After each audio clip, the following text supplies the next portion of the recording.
আচারের নাম শুনলেই যেন আমাদের প্রত্যেকেরই জিভে জল চলে আসে।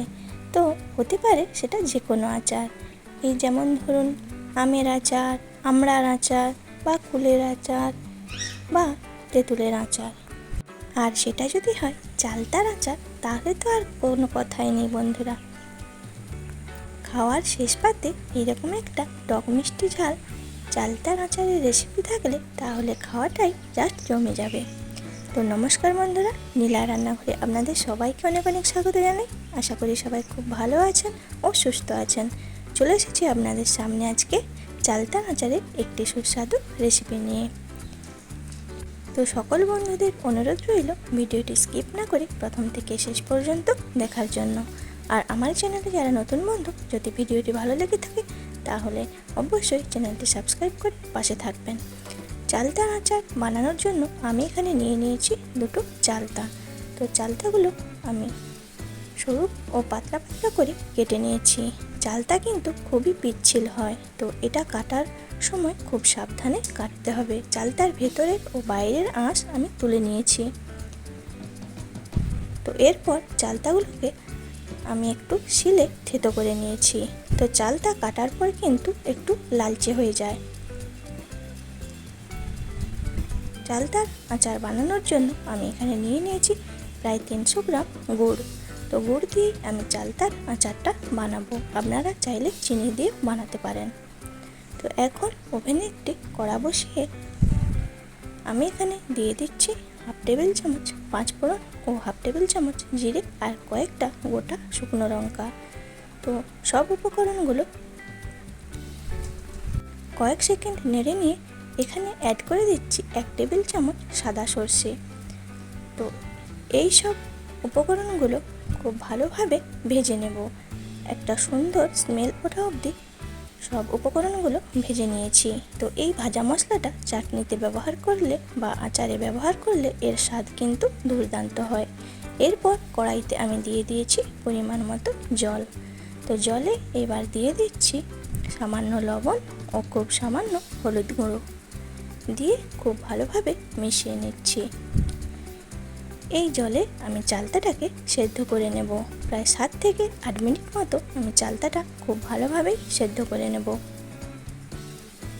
তো বন্ধুরা, আপনারা অবশ্যই বাড়িতে এইভাবে একবার চালতার আচার বানিয়ে খাবেন। খুব অল্প সময়ে ও অল্প উপকরণে এই রান্নাটা হয়ে যায়। তো দেখুন 7 থেকে 8 মিনিট মতো আমি চালতাটা খুব ভালোভাবে সেদ্ধ করে নিয়েছি। সেদ্ধ করে নিয়ে চালতা থেকে জলটা ঝাড়িয়ে নিয়েছি। তো এরপর কড়াইতে দিয়ে দিচ্ছি প্রায় 1 টেবিল চামচ মতো সরষের তেল। তেল খুব ভালোভাবে গরম করে নিয়ে ফোড়নে দিয়ে দিচ্ছি হাফ টেবিল চামচ পাঁচফোড়ন ও দুটো শুকনো গোটা লঙ্কা। ফোড়নটা দিয়ে খুব ভালোভাবেই ভেজে নেব। তো ফোড়নটা দিয়ে খুব ভালোভাবে ভেজে নিয়েছি। এরপর এখানে অ্যাড করে দিচ্ছি সেদ্ধ করে রাখা চালতা।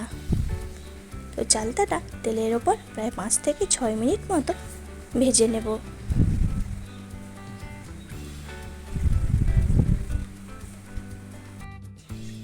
তো তেলের ওপর চালতাটা প্রায় 5 থেকে 6 মিনিট খুব ভালোভাবে ভেজে নেব।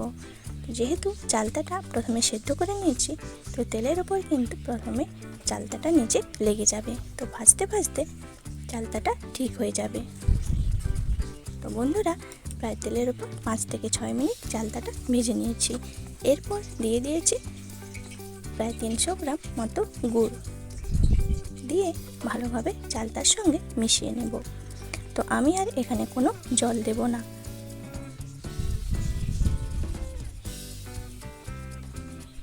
তো মিষ্টিটা দেওয়ার পর আমি এখানে গ্যাসের ফ্লেমটা লোতে রেখে দেব। তো এই গুড় থেকে কিন্তু বেশ জল বেরিয়ে যাবে। এই জলেই কিন্তু চালতার আচারটা রান্না হয়ে যাবে। তো দেখুন বন্ধুরা, গুড় থেকে বেশ খানিকটা জল বেরিয়ে গেছে। তো এখন আমি ভালোভাবে এটা ফুটিয়ে নেব।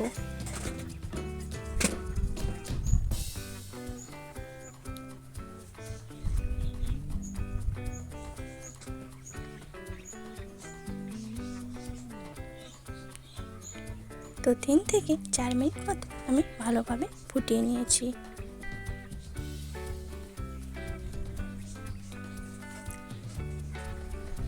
এরপর এখানে আমি দিয়ে দিচ্ছি 4 থেকে 5টে এলাচগুলো ফাটিয়ে দিয়েছি।